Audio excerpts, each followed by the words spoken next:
சிவபக்தர்களால் கொண்டாடப்படும் ஒரு விரதம் சிவன் ராத்திரி.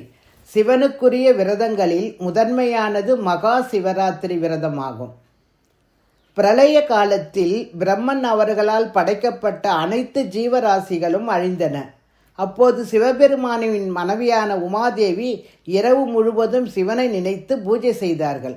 ஆகம விதிப்படி 4 கால் பூஜை செய்தார்கள். அப்போது முடிவில் சிவன் வெளிப்பட்டார். அவரிடம் இந்த இரவை சிவராத்திரி என்று அனைவரும் கொண்டாட வேண்டும் என்று வேண்டிக் கொண்டார். இந்த இரவில் கண்முழித்து வழிபடுபவர்களுக்கு மோட்சத்தை தர வேண்டும் என்றும் வேண்டிக் கொண்டார். அதனால் சிவராத்திரி அன்று சிவனுக்கு பிடித்த மந்திரமான ஓம் சிவாய மந்திரம் ஜபித்து வந்தால் நாம் நினைத்ததை பெறலாம். சிவராத்திரி விரதம் இருந்தால் நாம் செய்த பாவமும் தெரியாமல் செய்த பாவமும் நம்மை விட்டு நீங்கும் என்பது நம்பிக்கை.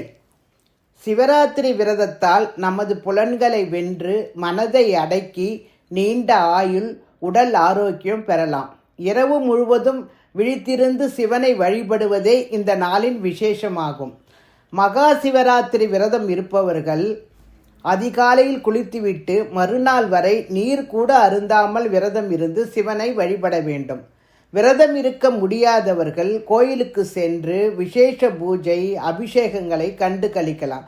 மேலும் பால், பழம் மற்றும் தண்ணீர் மட்டுமே குடித்து நாள் முழுவதும் விரதம் இருக்கலாம். பால், தயிர், நெய், தேன் போன்ற பூஜை பொருள்கள் கோயிலுக்கு சென்று கொடுக்கலாம்.